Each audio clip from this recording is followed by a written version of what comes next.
Good morning to our viewers and listeners from wherever you're viewing and listening from. Tambuza video, Facebook siya nyoko siya chitao. Eno struggle je tulimu ey'okuliberatinga Uganda.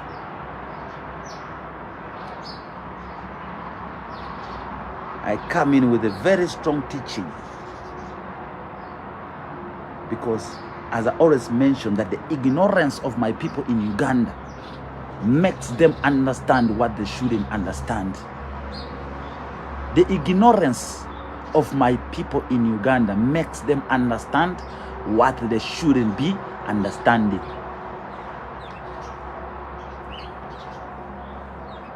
Tambuza video, nze nkuleetedde video. Title mugirabi.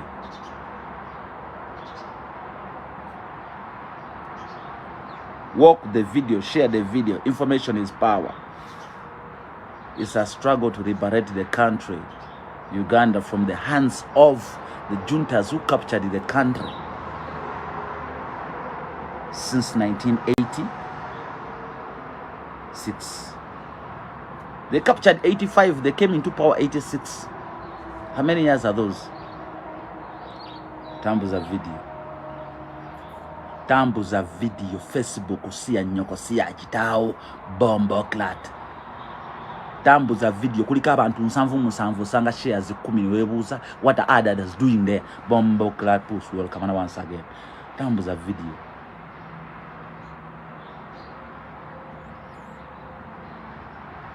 Tambuza video.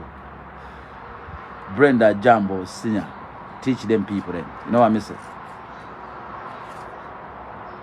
Nyabonsi Froma, big up on yourself. Thank you for watching. George Scott Cooper. Hello, Mr. Norman. Good morning. Good morning to you, sir. How are you? Abantu nsanvu shares 10 tetinamba kutambula tambuza video. Did Noop receive iPod money? Or does Noop receive any payments from the government of Museveni? It's a question that needs an answer. And the answer should be elaborated to the people to be able to understand. Not everybody can reason with those mafias. And remember, if you're about to reason with them, they provoke you. Which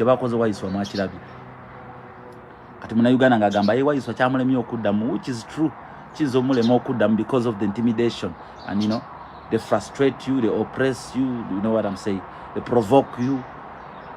Because they own the media, they own everything. But the truth is, did you not receive iPod money?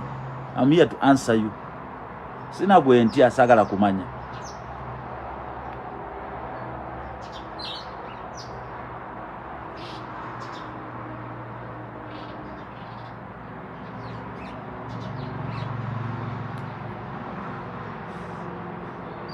Tambuza video tena bakutambula.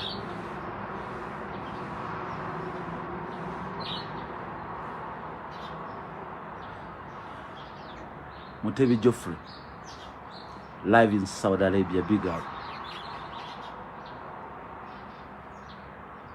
Nuwa mutu ogamba otya sense okula muganda ambi. Did he not receive iPod money? It's a question. It's a question that they opposed on us. Not on Waiswa, on us. They want us to answer.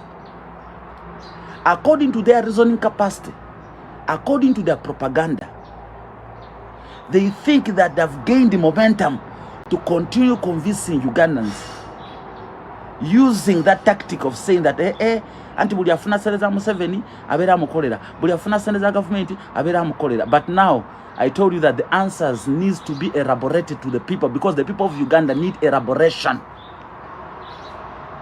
The people of Uganda can only understand if you can analyze. And 99% you should be able to analyze in Uganda, not in English. They will never understand you. Chovola banda bagamba omunyankole, omunyarwanda, omulugwala, omucholi program bazi baterawo mu Uganda. At least even a choli must try to speak a little bit of Uganda, because they're not convincing any tribe in Uganda. They're convincing one tribe, the Baganda. If the Baganda can settle down and calm down, Uganda will be peaceful. But if the Baganda rise up right now, the country will never be peaceful. Wagwa, they don't know wagwa, bombo clad camera once again. Tambuza video. Tambuza video, Facebook, siya nyoko, siya kitao, siya jajao. You don't have any You don't have any single coin on this platform. But remember, comment at your own risk, because I am the greatest dictator of all times. My disclaimer says that if you provoke me, I ban you, I delete your comment, I block you, I suspend you indefinitely, that you never have an opportunity to watch me live. If you are against me, you are against my will, my constitutional rights, my freedom of expression. If you are against me, you are against the people.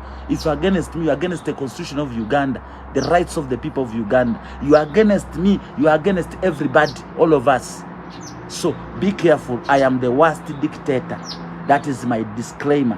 This is my own platform. Facebook gave me an option to block you, ban you, do anything I want to you. So be careful when you comment. Comment at your own risk. Tambuza video.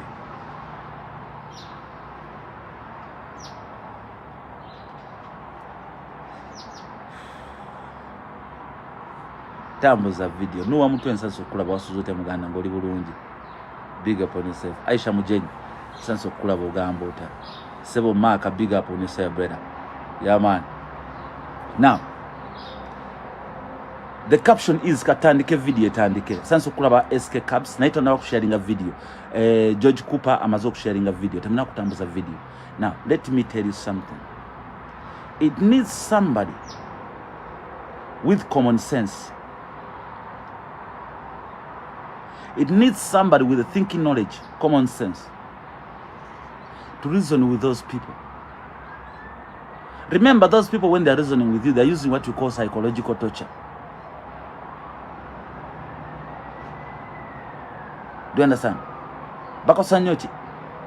Bakosanyo psychological torture. When they're engaging with you, government ya Museveni cannot engage with you accordingly. Abawagizi ba Museveni cannot reason with you accordingly. Supporters of Museveni will never have a reasoning capacity to reason with any Ugandan, because they know that they are already in wrong by charm. So the only way to reason with them, you have to apply what we call thinking knowledge, which is not layer. Thinking knowledge. Nobody reasoning.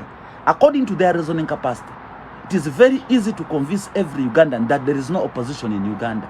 It is very easy to convince every person who's listening without thinking knowledge that yes, indeed, when you get Museveni's money or when you get a government's pay, it means that you're working or are serving the government. But now, a man like me, I can destroy them, bomb, clad, push wall. You don't know how I go. They don't know how I go. That was a video. Then now, mugenda kunyumira video, tambuza video, nakutambula. Teri muntu ayinza kulizoninga nange. Tewali loya mu Uganda, asembu loya, asembu mulamuzi. Batunuulya we ngala mpame mu mubi, mutunze n'akayumba n'akamotoka nga mutunze. They don't know. They don't know what to tell people them, you know. They don't know what to tell the people. Kabaizi sipe. Fokoro. Now,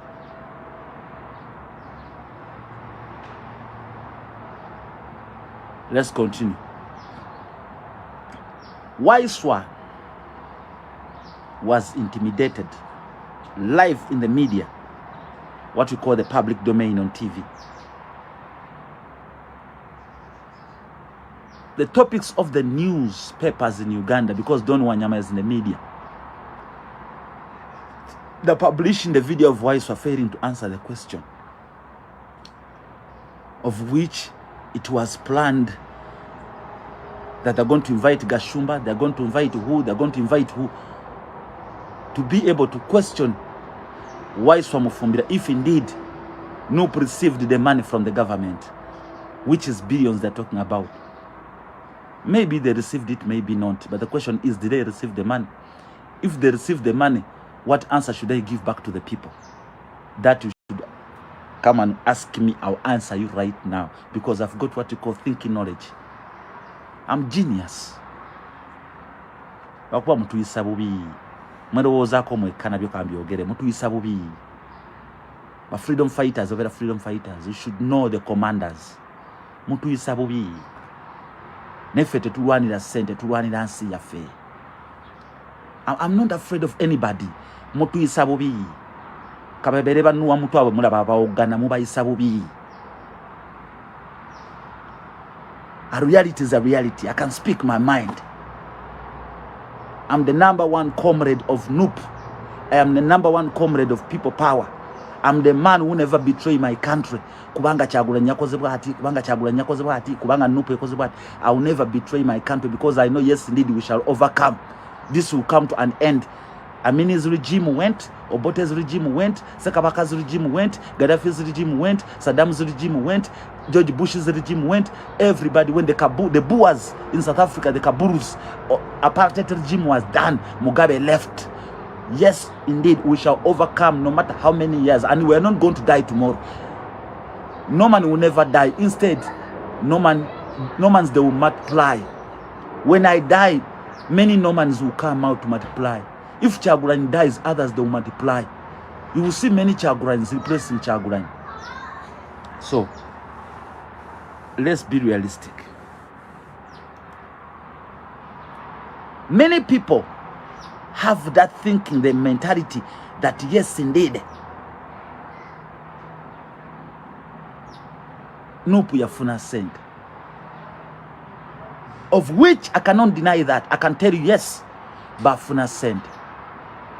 But whose man is that? You mean a video on Somesi? Nabagaba government ya Museveni najipa mamuto from the leader.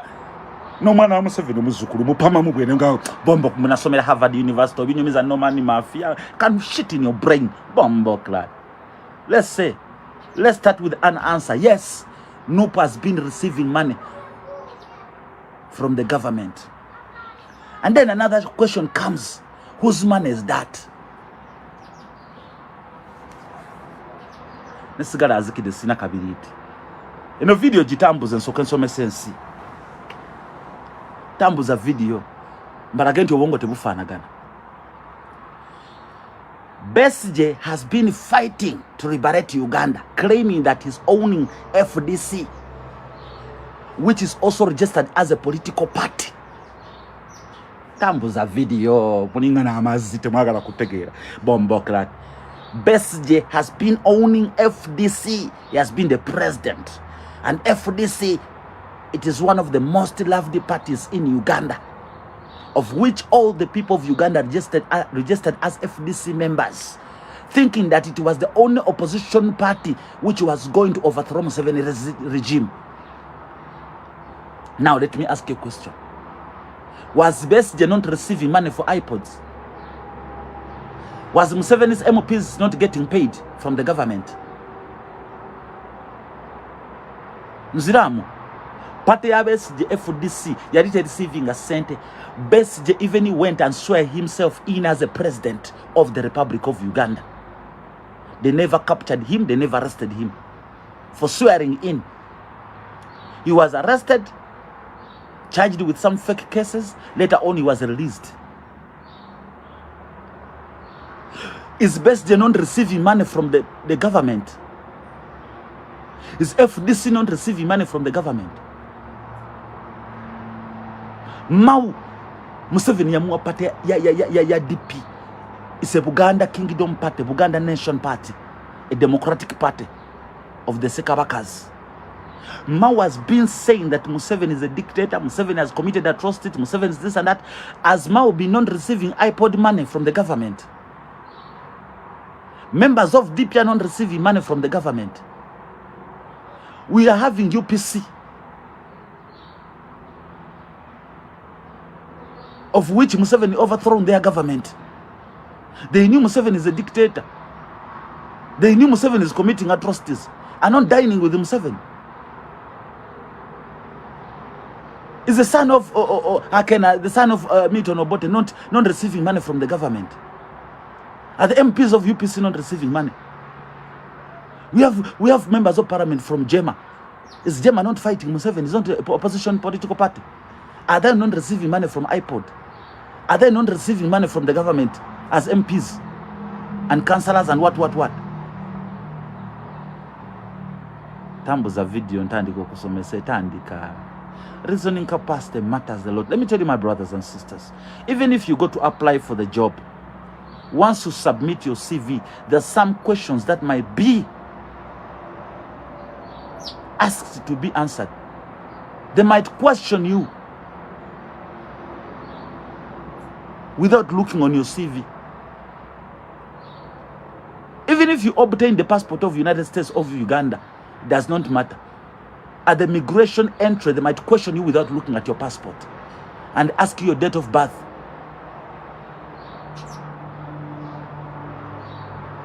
So you should have a reasoning capacity. You should apply common sense. Now listen to me. Why is it that every regime supporter, every political analyst, every Museveni supporter, every member of parliament, tell mommy to give you popcorn, they're up. Where is mommy? Sleeping. You want popcorn? Londi, can you use popcorn there up there in the cupboard? Please give him. Do you understand? Now, there's no reason in Nup to deny that they've never received the money. Museveni has never came in power with money. Museveni does not own any single money in Uganda. NRM does not own anything. The money is taxpayers' money. That taxpayers' money is meant to build the country, is meant to develop the country, is meant to pay the debits of the country, the taxpayers' money. Whoever receives that money is receiving the taxpayers' money. Now, let me first reason with you. Kyagulanyi abakuja independent, the motive of NRM was to suspend all independent candidates not to contest in the presidential elections. It was their motive. They never knew that Kyagulanyi might get a political party. Senga Kyagulanyi yaja mbadde saganya na kuyingira mu ntalo zino za iPod na Kyagulanyi ono kubanga ebintu ebyo mbadde njagala mbye wale, but because I can see binzo ku ending up nga bidiverting abantu baffe.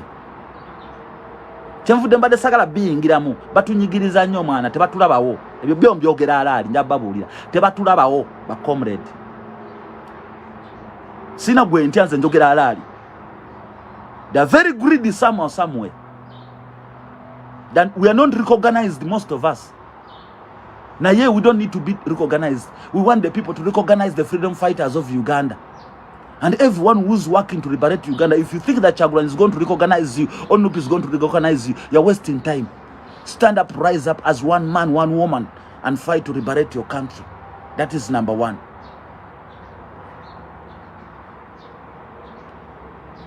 But let me tell you this.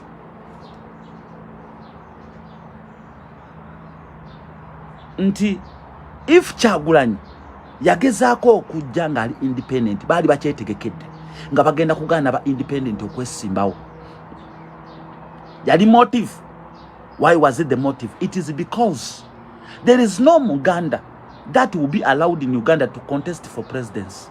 Every Muganda who has ever tried to challenge Museveni was either compromised or kidnapped, tortured, or killed. Teri muna Uganda aitwa Muganda akirizibwa to contest against Yoweri Kaguta Museveni. Because I'm telling you that it's only the Muganda to liberate Uganda. Because all tribes will come to support the Muganda.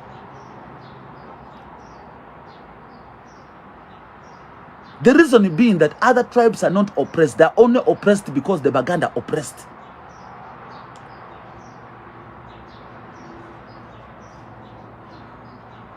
They are only oppressed because the Baganda oppressed.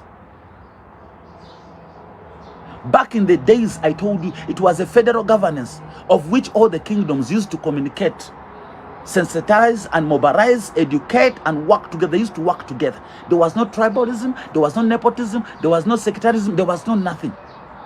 There was only partnership and friendship. That was the Buganda nation. There was no divide and rule.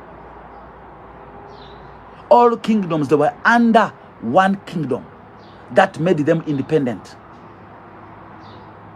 It was the Buganda kingdom.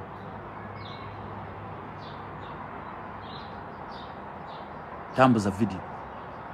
Now, any Muganda, eyagezako okuvayo ku challenging government ya NRM, either bamuwa sente oba bamusaba beko gwakwasa akati. Sebagala akwasiza Besigye akati. Babidandisa libaba wa sente ne badduka ne babivaamu baba tisa. Bakisekamu abalaba. Ono musajja ayogeza kamashini mbolago yani haji chanjo mumulaba kye bamukola. Muzata mwamulaba kye bamukola. Everybody, many people, those who are coming out to stand against the regime of Yoweri Kaguta Museveni. So definitely gomuna Uganda awulidiza propaganda wa iPod money njagala otege kinchiriwe kiti. Any Muganda who comes out to challenge Yoweri Kaguta Museveni, either you are independent or with the political parties, either they compromise you. If you don't allow to be compromised, they'll come up with propaganda to tarnish you and weaken you. Now lokubanga bafairinga okwekeninga Kyagulanyi bagenda ne bakwata ne ku mwana we omwana bamuli ebisiyaga omwana bamukute n'enjaga to make sure that they torment even the young ones. Abana bagame ne daddy lwaki bivaamu nga bitonoonera family. Kubanga abana they can convince their father daddy mwana batonoonera family mwana bana basajja beesonyiwe.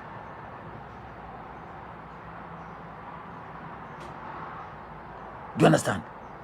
So now listen to me. Museveni tajjanga kona sente kuva mu nsiko.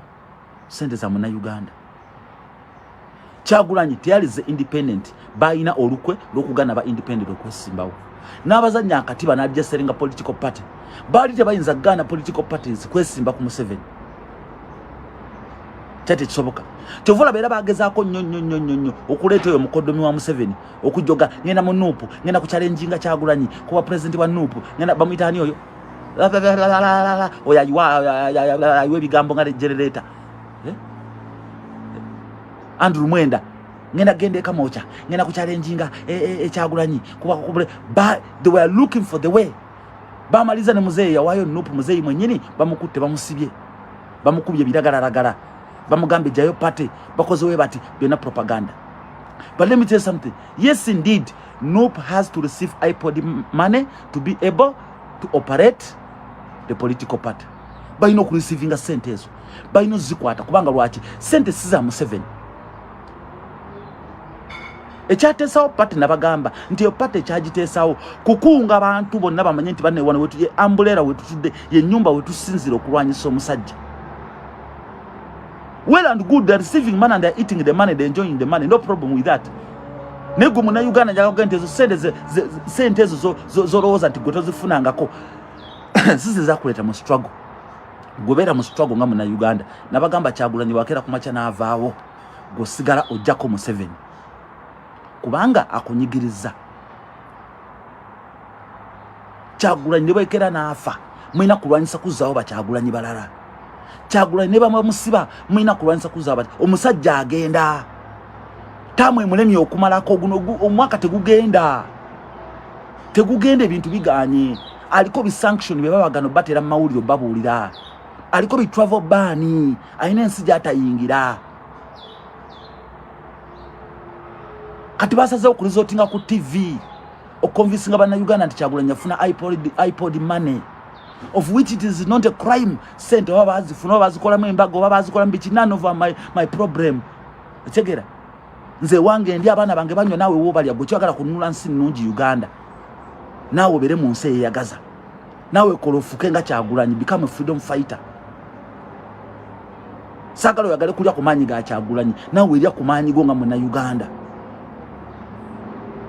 Stand up and rise up, raise your voice and fight the bad leadership of Yoweri Kaguta Museveni. Simple like that. Mau aliyasendeza iPod naye agamba abantu is an opposition leader. Besigye afuna sendeza iPod. Otegera nga Mau utavanga yo kuyombesa Besigye nti walinga ofuna sendeza iPod oba okyazifuna. Lwaki Mau utakolangako program ngagamba Besigye atolwanyisa Museveni atofuna sendeza iPod? Why? Lwaki bajja ku Kyagulanyi? Because he's a Muganda. Because the Muganda. Lwaki ozoza Mau yesiba mu Baganda n'okuyiga olulimi Oluganda? Don't you think that Mau has a tribe where he comes from and is representing his people that want to understand what is he talking about? Why every time he has to narrate and do whatever and whatever in Luganda? Because they're trying to convince the Baganda. Only the Baganda are the people. who need to be convinced Uganda to be at peace.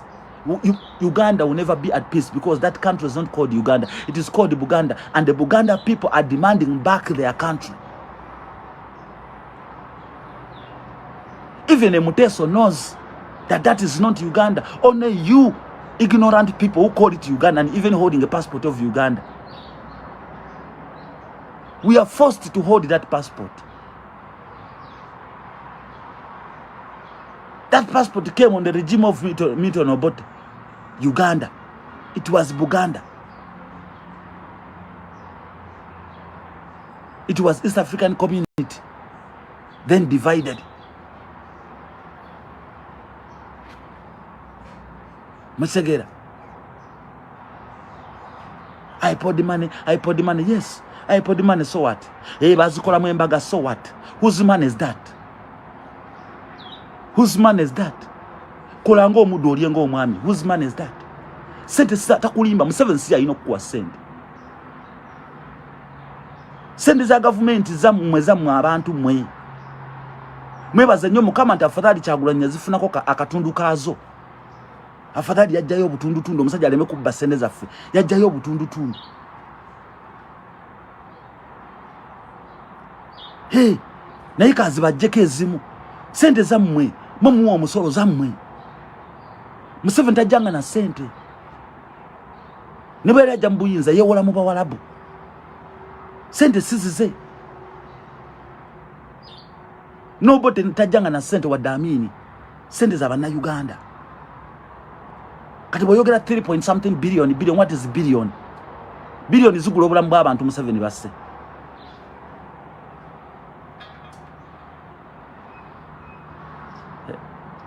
If you allowed him to have a political party, how is he going to sustain a political party if IPOD does not give him money?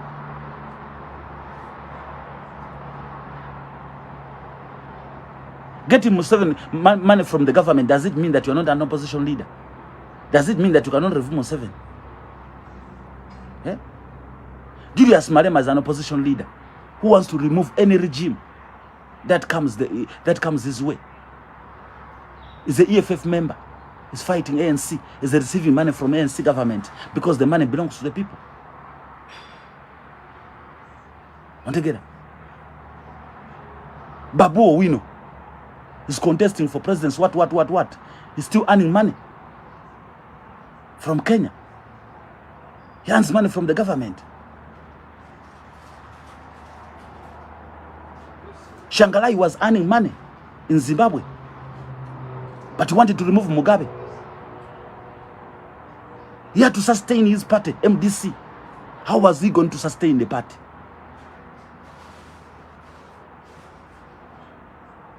I told you that, let me tell you something. This is not the issue that I wanted to entertain. Kubanga batuyisa bubi. Bakomulede batuyisa bubi ekyo njogera mazzi. Nsagala kulimba.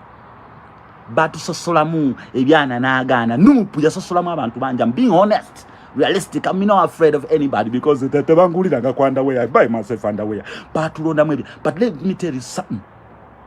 Our reality is you're not fighting for Noop. You're not fighting for Kyagulanyi. You're fighting for your country, to liberate your country.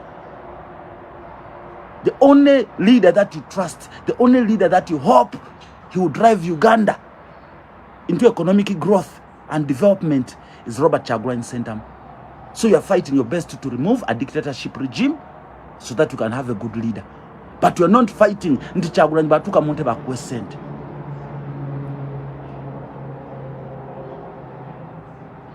You're fighting for a better place in your country. You are fighting for a better future for your future generation.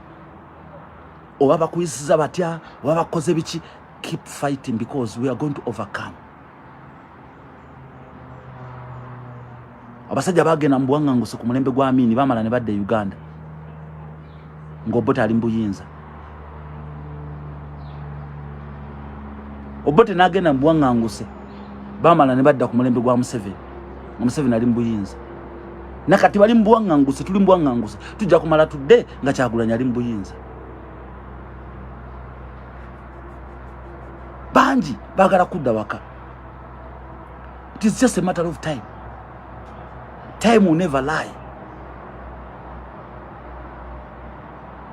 gwebuuze nnyo lwaki tukera ku makya nga political analyst, political leaders, political figures bonna bali against one political party.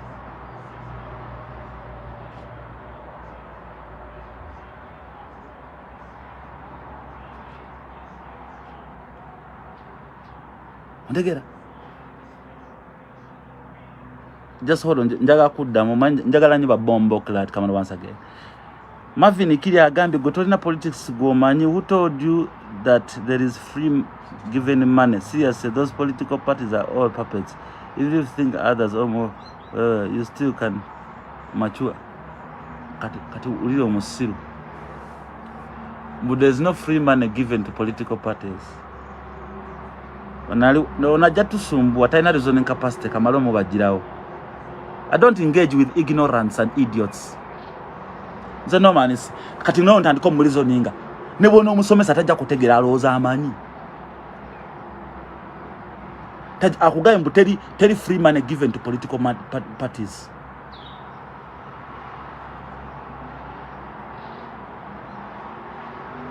Gashumba alumiriza ekintu nti abanupu balayira tebajja kudiringa na government ya Museveni.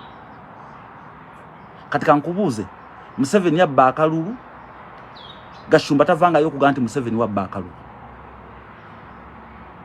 Museveni yabba akalulu, Mau tavangayo okuga nti Museveni wabba akalulu.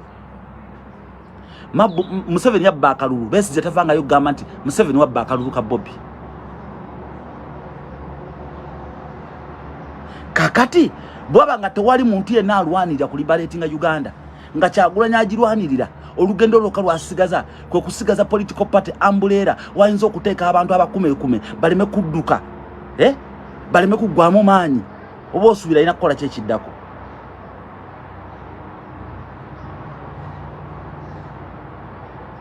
Yes, politicians are money makers, but let me tell you something. Even the liberators, even Malcolm X was making money, but he made history and brought freedom for black people in America. Martin Luther King was a money maker. He made money, he enriched himself. Mugaga muzibu.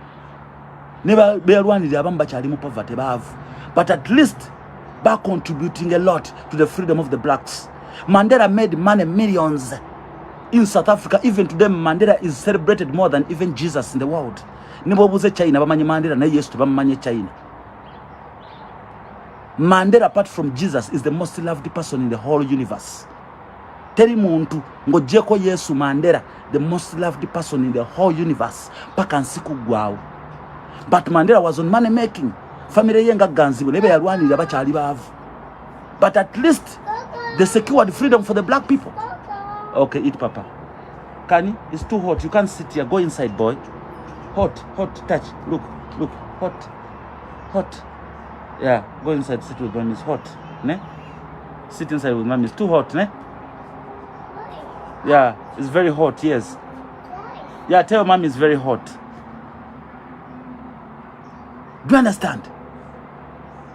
So no, anyone who says politicians are money makers, yes, they're money makers. Kyagulanyi is making money, which is true. Besigye is making money. Even Mau is sustaining on political money.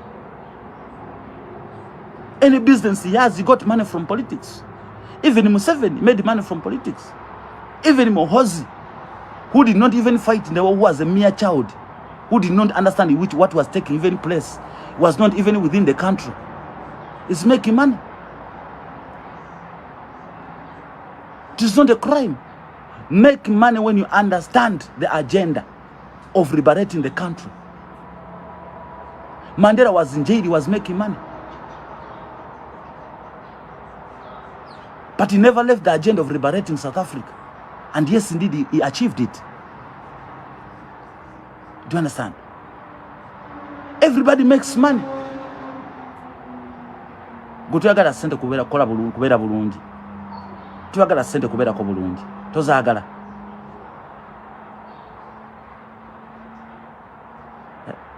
Waba gambi Kyagulanyi senga talina zibezawo pate mali badde mumuwa. Muzina ze mali badde mumuwa.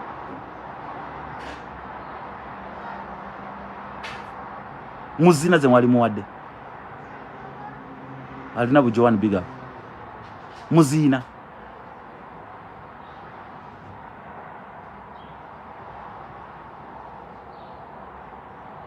sente zemuwo zambu bazirya zamuwa musolo sente zammwe zezo Kyagulanyi zakwatako najja n'abaziikirako zezo abamemba ba parliament zebakwata bagulako ambulance zezo zebakwata ne zibatambuza ne balagawa zezo zibezaawo omukulembeze okusobola okugenda mu mawanga gye bamwetaaga okuteesa ku nsonga y'okujjako nakyemalira gavumenti si ye mutika ku nnyonyi bamuinvitinga n'abaako byetaaga atambula n'abasawo atambula na biki senga alwala omutima senga akola ki atambula n'abantu be sente zammwe bantu abalonda omukulembeze Kyagulanyi ate baziryako mufuna entondo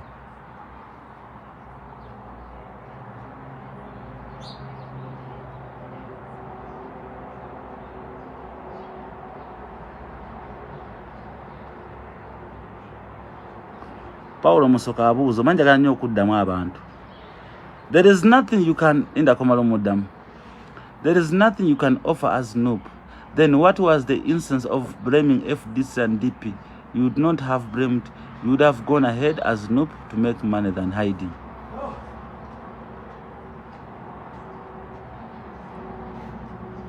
Paulo Musoke wetaaga okusomesa ku nsonga yateka nkusomese mu Luganda mu Luzungu tojja kutegeera omanyi odduwandiika ne bw'oluyingira mu mutwe oyinza obutategeera bulungi naye wetaaga okusomesa nga olitakuvumye wabula kikuba nawe tovumye ate kankunnyonnyole. The reason why the people of Uganda attacked FDC, UPC, DP is because they're not true opposition leaders. Instead they've been making money. Mao has never raised even a single voice against Museveni's atrocities. Besije kazanyo. But because we have a true opposition leader, Robert Kyagulanyi Ssentamu, even today, they're still kidnapping people who are suspected to be NUP members. Aba FDC bakwata bameka. Mbuliayo Besije wake anakaba nagamba bana bange 10 babakutte. Mbuliayo Mao wake anagamba nti aba DP babasanze mu nyumba babakwata bali 10. Of which even now ngenda kujja Uganda na nchimanya at the airport I will be interrogated. Era nchimanyi wali obunyarwanda bunnizo kanti akongera njaka tonste munsobola. Nabagamba ngenda ku airport yo mwegendeze nze tamba ne petrol kabere mu nviri ate mba ne light enywa sigara mu nyonyi bagikkiriza. Nja kusaza light mu nviri mwena mugire mu airport mwegendeza nga nze navaako. Kananga muleto lugezigezi nja kuba ne petrol mu nviri muno ngate mmanja dekaka kofira ka people power ngene nkasaze bwenti mwena mwegendereze kwa nabakowa muri bafu nayo kuddayo ko mukuru Paulo Musoke kankunyonyole. Paulo Musoke nti temuseka munsesa museka temuseka mbabuli amazima busungu bungi nja kudda ko Paulo Musoke muganda wange. Paulo Musoke mwagenda ne mugamba mbu Kyagulanyi ajjeyo omusango mu kooti. Besije ogw'omubba akalulu teyagujjaayo gululiddawa bamubba akalulu gukyagenda maaso gukyagenda maaso.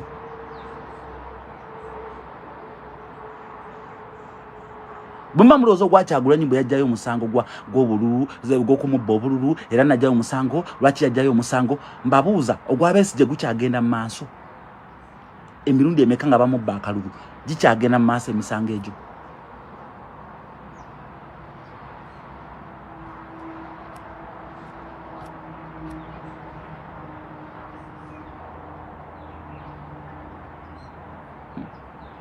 Gikyagenda maaso.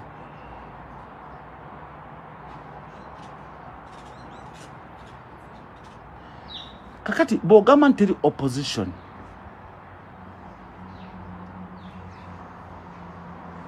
bana Uganda mulekera okoso kigambo there is no opposition in Uganda namwe omuntu alikoze ka video kasawe mate nkole ka video kasawa birimaka nabagamba mugena kumpita genius atenga namwe muli ba genius. How can you tell me that there's no opposition in Uganda when you're not supporting the regime? Ngana wogaba kunyigiriza ngana woyagala nchuka chuka. You are an opposition.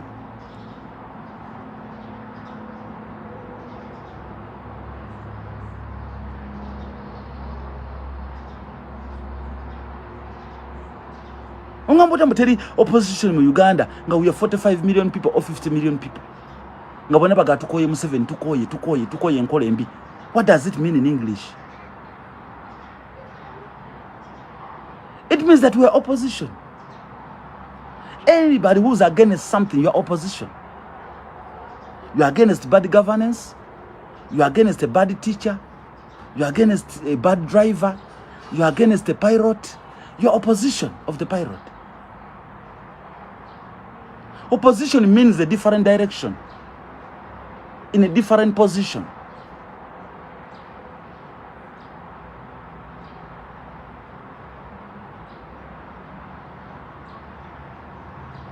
Together.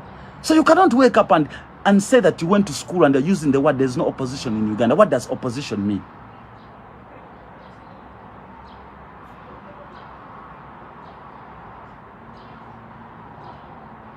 What does opposition mean? There is true opposition leader Robert Kyagulanyi Ssentamu, just because that the political party NUP is full of banyampi, money makers who are making money. But as a leader, Robert Kyagulanyi Ssentamu is a true leader.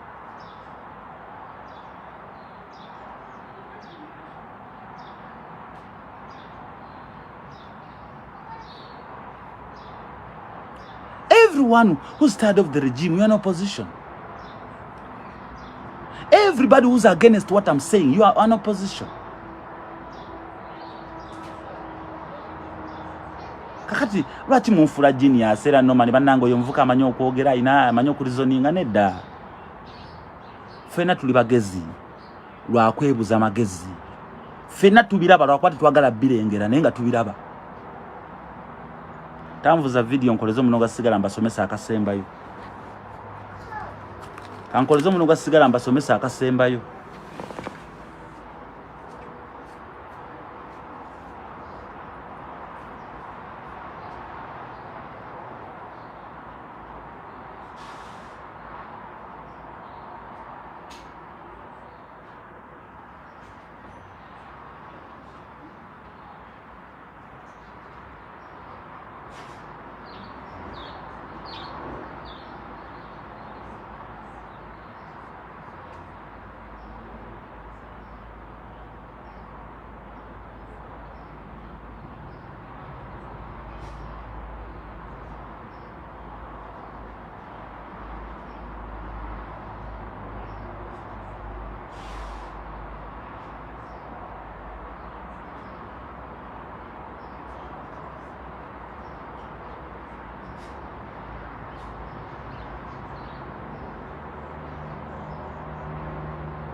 George Cooper nsanso kulaba. Gwe George Cooper soko nsindikira message mu inbox. Nsindika message yao. Nsindika message mu inbox. Nsindikira hai nja kudam.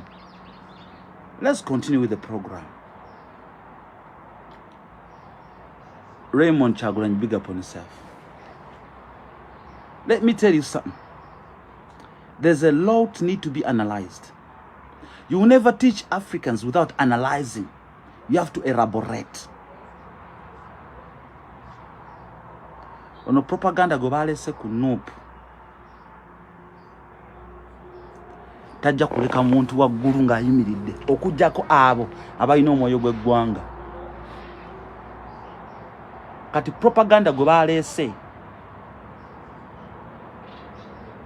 tagenda kuleka muntu nga ayimiridde okujjako ng'olina omutima gw'eggwanga. Naye bw'oba ng'olina omutima gw'essente, bw'oba ng'olina omutima omunafu,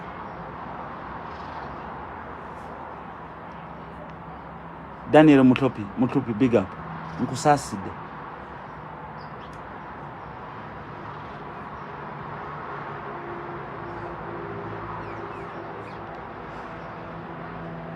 ono propaganda go batadde ku nuupu balwanyisa kimu kutuuka 2026 propaganda go batadde ku nuupu balwana Museveni amaleko guno omwaka gukyaganye tegugenda tuli mwezi gwa 2 tugenda mu gwa 3 guganye kubanga diru zonna zaafa senga basanyawo nuupu bayinza okuddamu okufuna kaba ku funders bafanda baagaana. That is a true opposition leader.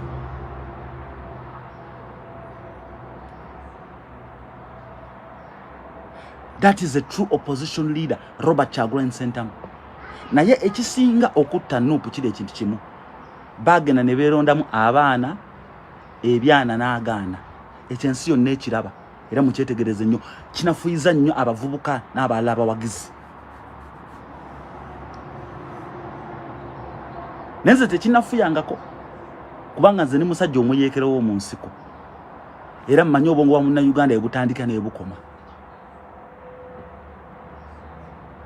So, if you are very weak-minded, if you are money-minded, if you are ignorant, you will remain in poverty. Kono propaganda go balese ku nuupu.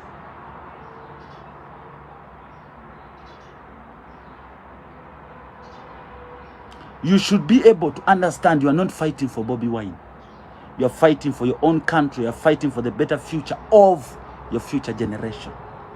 When you stand for the truth, be ready to stand alone. The reality is, lwaki Gashumba akyuse nnyo. If you want to know how NRM operates, tandikira kulaba Gashumba. Byatandika nga ayogera mu 2016 byakyuka dda. Byazayogera mu 2017 byakyuka. 2018 bikyuse. 2019 byakyuka nnyo. 2020 bikyukire ddala. 2021 bikyusa ate 2022 asusseewo. Lwaki? Those are the people we call the money-making makers.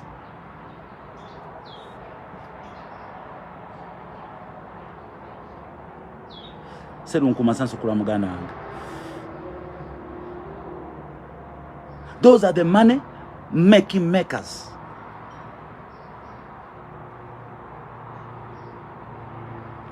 A true opposition leader shaken the regime to the extent that regime etanso kulya abana bayo. Kano bamutta, lieutenant bamutta, sergeant bamutta, ani bamutta. The true opposition leader has changed the way people used to see the regime. Buli muntu atege the regime mbi. The true opposition leader aleete the regime okutandika okunyigiriza n'okwagala okweremeza mu buyinza. Kyalitekolangako kati ekikola publicly. That the policeman can shoot you live. A soldier can shoot you live. A policeman can lie. Nakulaga nti defending a government eri mbuyinza. The minister can lie. Nakulaga nti defending a government eri mbuyinza. A political analyst can lie. The newspaper can lie to show you that they were captured by the regime.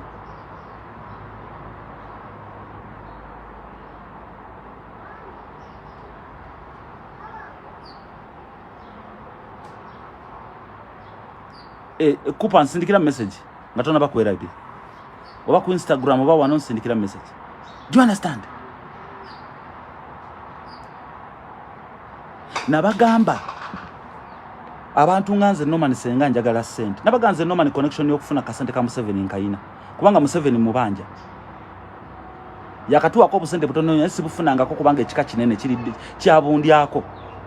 Ate nange sibwetaaga nnyo. Nesenga nzetaga Museveni mubanja. Yana yakimanyi mubanja ne bwe njogera abantu bakimanyi mbabanja.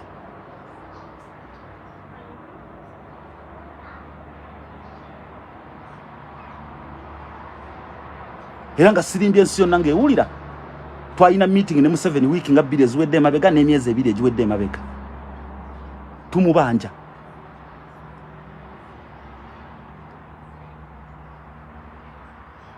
Owulira? Tumubanja. Era senga njaga sente mu Museveni. Nze Norman saa zino kasenga kati nfuna wano obukadde kala 5 obumbeezaawo. Mbufuna buntuukako this minute buntuukako. Nebe ngamba Katumba amala bunfunire wallahi kutuka saa mwendo gole gulu ngambo yina.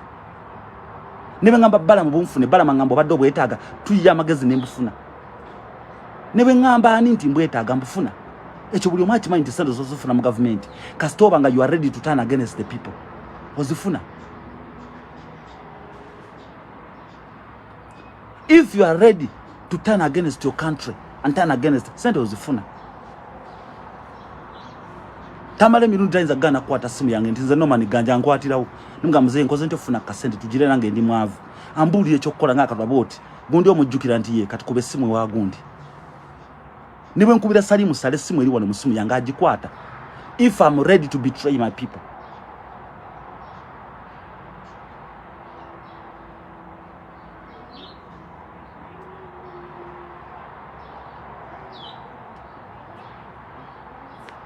Ondegera setaga kumala kuvuma Museveni olinga amazi olinga mbali okampite mu state house nedda tuwetagisa kumala muvuma tuwetagisa kubera na following olokuga Museveni percent customer that you can talk on behalf of the government, you can support his regime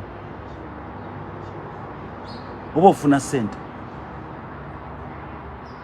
because they want to silence you, and when they silence you they are killing your future and your future generations future.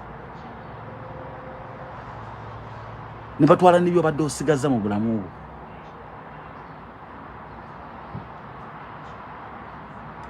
Very easy for me to get money in a Museveni's regime, and it's very difficult for me to get money from DP or NUP or FDC, but very easy to get money from Museveni.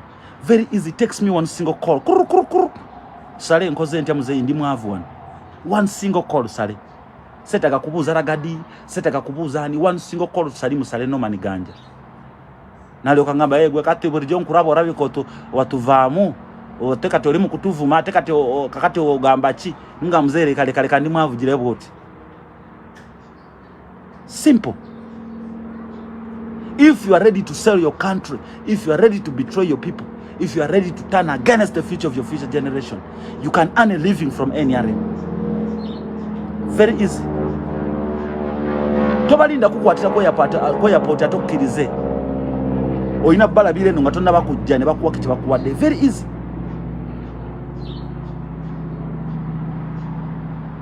Naye ebyo si byenkolerera.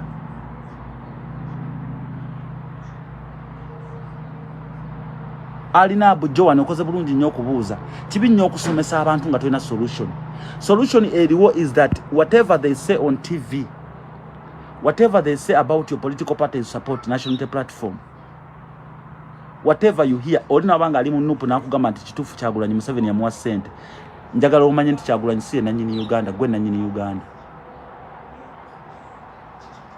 Njagala omanye nti Uganda nawo oginako share. Kyagulanyi watali osobola okunga abantu ne munula Uganda. Kati go buli kyowulidde kyonna kyonna ekikwalagana ne pate yo n'omukulembezeewo kikuyite matu kifulume oba gende okipame nganze beera mupami nganze soko lyeka kamulali opame buli kyewawulidde.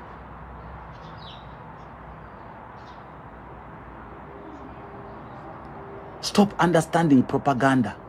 Use your common sense, what you call thinking knowledge, the wisdom that you sucked from your mother's boob or breast, berira nyoko, magezi mazali, lwaki banyigiriza wayiswa, lwaki bobi bamuli bobi, lwaki sawa zino ngate bali mukutta baganda, bali mukubata kali abaganda, bali mukola webati, lwaki kize. Awo omanya nti Kyagulanyi is a true opposition leader. However much ayina mistakes z'akola, ayina nebingi bye bamusulamu nga bazimusulamu nga tabimanyi.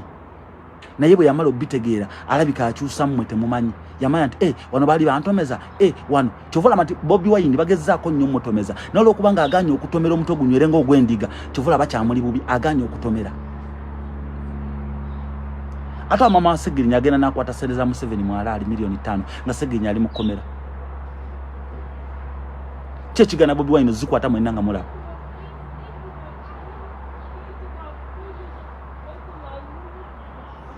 Bajja bagamba nti Kyagulanyi project ya Museveni kubanga bakimanyi muli naive nyo muli awo mu bongo bwa just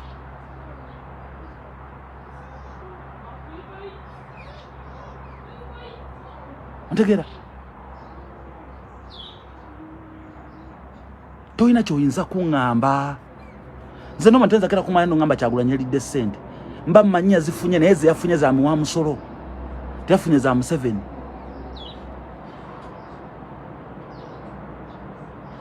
Tuyinza kugamba Kyagulanyi yafunye milioni 10 bwabanga Kyagulanyi yafunye ssente lwaki bakyakwata bannayuganda bwabanga Kyagulanyi akolera Museveni lwaki bakyatta abantu bwabanga Kyagulanyi akolera Museveni lwaki tebatubuusa nti wayi musirikeeko Kyagulanyi ffe twateredde musirike kati mugire tuvuge ekintu bwe tuti.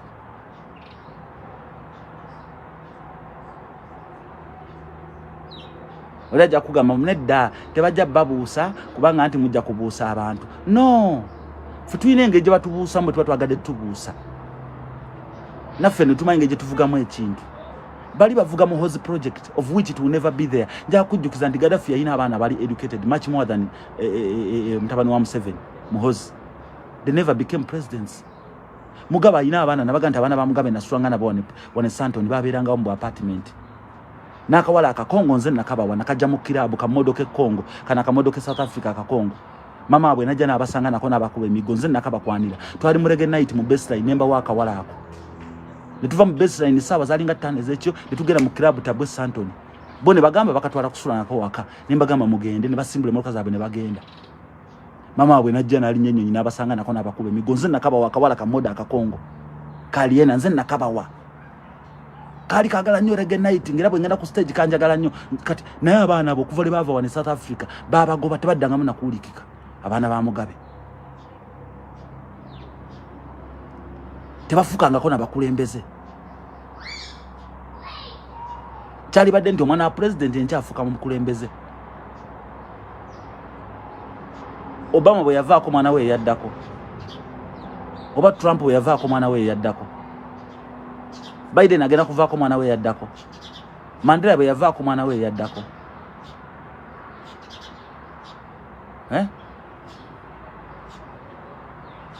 waba government Omar Bashir teyina baana Bashir teyina baana be bali mu bukulembeze ba Sudani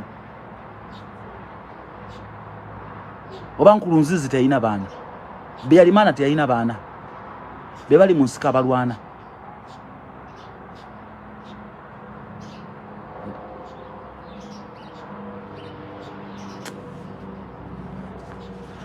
Gaiba mwana mwebereremu n'omusala gunjokyeza banna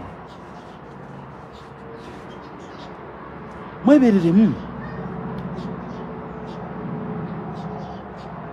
gwe buli kyowulidde ekikwata ku Nuupu n'okikkiririzaamu oba otunze ensiyo gwe kyoba omanya Nuupu tesobya Nuupu ne bwefuna ssente za iPod Nuupu tesobya awo ojja kujjako Museveni ne bw'ogamba nti Nuupu esobya mu kaseera kano Museveni tojja mujjako Nuupu tesobya gwe bagamba nti Nuupu bagiwadde ssente za iPod genda mu byalo okunga abantu nti ssente twali tuzeetaaga zitambuze struggle zammwe za muwa musolo Museveni abadde agenda kudduka nazo twaziggyeyo afadhaali.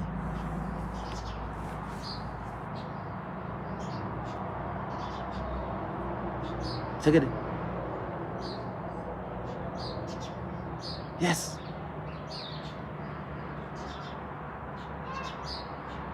and the Chinjaga Bagament, NRM lwaki very strategic. NRM do recognize their comrades. No wera ng'olimala road wa mukyala eyo. NRM afadhali recognize you enaku nga 5.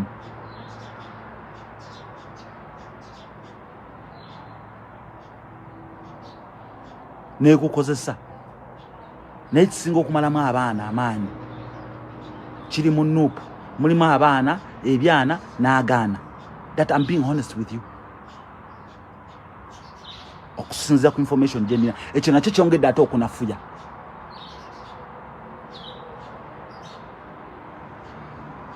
Sina kyentya kwogera nze n'abagamba nina amazima mu nsi muno paka kufa. Nyinza okwogera ennyo n'ototegeera ne buli kyemba nkubuulya manyi kirinako koodi yakyo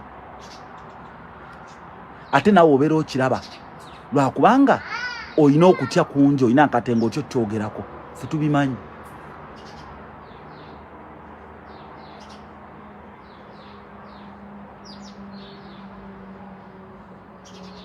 The call of big up on yourself real. Do you understand? Negwe manya agagana sigega nanyini Uganda abaana se bannannyini Uganda n'ebyana si binnannyini Uganda ffenna tuli bannannyini Uganda kyowulidde ku Nuupu kikuyite mu matu nga bwe tuzze tukola kuba kati propaganda mungi nnyo okulabika nga guno omwaka guggwako okulaga bannayuganda Kyagulanyi yagamba Museveni tajja kufuga mwaka na guno guweddeko kati egyo ebiri kyebalwanyisa Ronald Statement big up sina gwe njagala kumpa ssente okujjako ng'ompadde nga mukwano gwange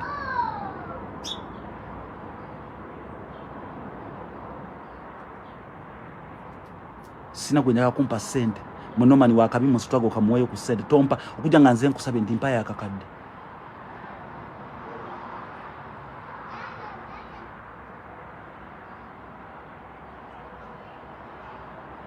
era senga nzaagala senga bino ebya Nuupu nabivaamu dda bali Uganda teri abakuba miggo ffe tutya okujja eka bali Uganda beetaaya ffe tutya okujja mu nsi yaffe bali awo otegera naye olw'okuba nga mmanyi si bannannyini struggle Kyagulanyi mutume wa Katonda yamutuma okuzibula abantu amaaso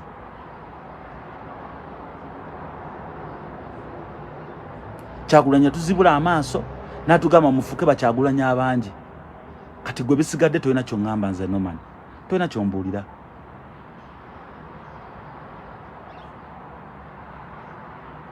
Charles Keita big up oba tolina ky'oŋŋamba senga nabivaamu dda bino ebyammwe ebyekisirusiru Norman yawamba Lumbuye bino ebyekemazige mwogera bino Norman bamuwa paundi 5 ebyokujja Lumbuye mu kkomera gana amaziga mmwe bino ebyekisirusiru bya Bugundi yalidde bino ebyekisiru mbeera bino senga nabivaamu dda bino Norman yatagoloba senga nabyesonyiwa dda naye nkimanyi nti kumwe aboogera tekuli nannyini Uganda ffenna tuli bannannyini Uganda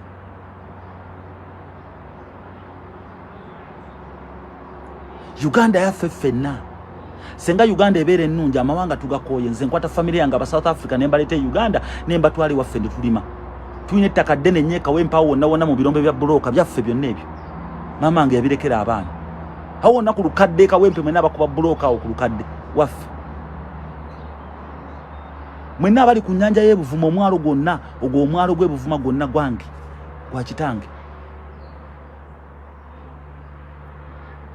Do you understand?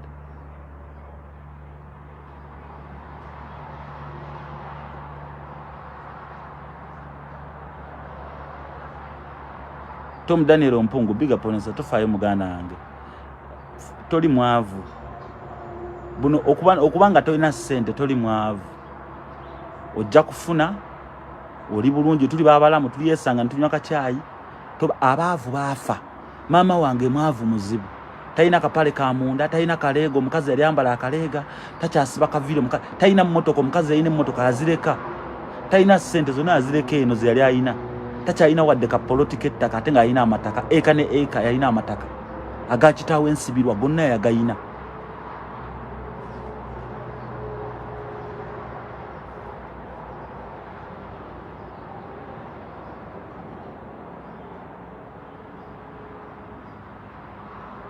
Shagera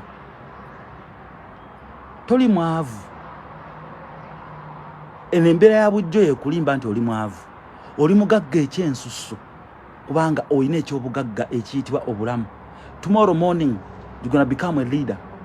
Tomorrow morning you're going to become the wealthiest man, the richest man. It is just a matter of time, and time will never lie.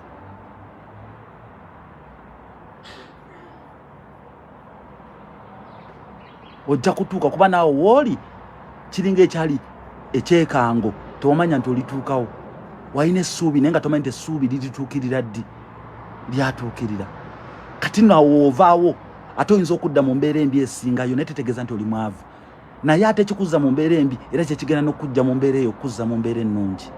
It is just a matter of time. Teri mbeera mbi ya lubeerera, teri mwavu ali ku nsi, omwavu ali mu ttaka.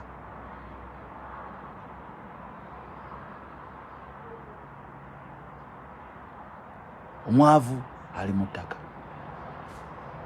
Omukama abankuumire atakuumira mpeera. Nsaba olunaku olwaleero lukubeere lwa mukisa ate essaala zange zitera otutuukirira. Hassan Kayinda nsanso okulaba naye Hassan Kayinda buli wootuuka mba ŋŋenda nakakyegendereza emirundi mingi. Hassan Kayinda buli wootuuka mba ŋŋenda.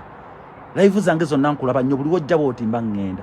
Okirabe nti nze nkumanyi nze neetegereza abantu bange because I love you all of you and make sure that I recognize you. Osama Sendege, big up.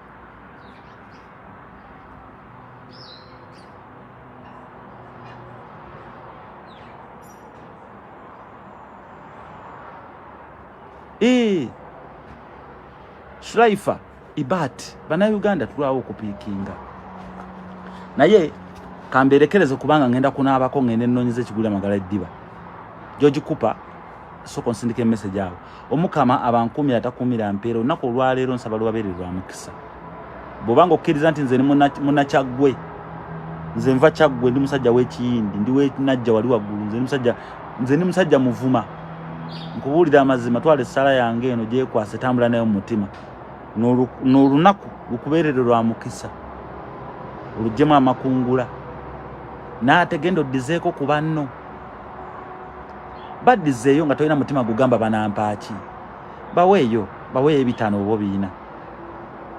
Oyinza okuba oyina nga tezikumala bulungi, tofaayo. Beera mu bajeti yo, olibawo olulala.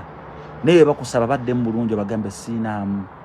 Naye kandabe enkya nyinyi, tomanyi olunaku oluddako nyinza okubeera obulungi. Kibombo Najibu, big up on yourself.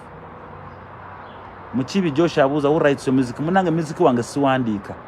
Nfuna bufunyi track nenjikubanga nina wempulidde ekivuga ekirungi nensumululaawo nenyi kama ebiseera ebisinga my music is based on true stories. Uliza ennyimba nga I remember the day, uliza nga Sweet Baby, uliza nga Mr. Jaira, uliza nga Ja Rastafari, uliza ennyimba nga bwolaba Mama, uliza ennyimba nga bwolaba nyimba kizonzo okuwulira. Uliza album gye bayita Bam Bam. Noonya MC Norman Bam Bam album. Yakabi nnyo ya reggae yatunda nnyo yantwala mu America n'entambuza America yonna. So my music is based on true stories. My experience ebintu byempitamu. Kati mbeera mu studio nga nayomba ne ex girlfriend wange njuka ebintu bye yankola nembya arranging nembikolamu oluyimba ate nga true story kubanga what I'm going through is what you are going through or that is what you have been through. My music is based on experience. Simala gayimba batugudde tukube ngome ekyo kimba kigenda kugwa kencha kumacha. Nze nkuba oluyimba logenda okuwulira emyaka 3 egiddako kyovola abantu alo emyaka 2 oba omwaka okufulumya oluyimba. Ate simala gafulumya videos na timing. Nze nkuba audio namala emyezi 6 nga talina video. Naye enfulumiza video mujja ziraba. Kuba everything has time. Take your time. Video ya milioni 5 aga Uganda one. Video zange zo buli video jolaba ya milioni 5 aga Uganda buli video jolaba. Segera. Naye olumuntu la wansi ngamba lwaki nfulumya video nga audio tanatambula. Soko otambuze audio atambule mu bantu. Video it is not a must. Osoko kufulumya video ngolimba lumaze bweru emyaka 2 no fulumya video ne hitinga. Kale omukama abongere omukisa. Muite munaku lwaleero nga na mikisa myerere. Nasanyu jerere abalwadde mukama basuuse abali mu kunyigirizibwa mu manyete wali embeera ya lubeerera era buli kimu ziba nteekateeka za mukama Katonda meekwase buli wolaga teri agenda kutiisatiisa era njagala okimanyi olunaku lw'oba ovudde mu nsi muno ziba nteeka za mukama Katonda nakusalawo kwe era omuntu abeera afudde kitegeeza that his work is done abeera amaliriza ebyo byamutumwa omukama Katonda okujja okukola atanaba kutuukiriza akyali mu nsi yeetaaya atukiriza omula mirembe kubanga tebera akubanja obulegenze mu bulamu obwenjawulo jono aberanga nga toyina bikusumbwa ku nsi wabula essanyu n'obulamu obolubeerera tewali ndwadde eje tulaga tewali kutya konna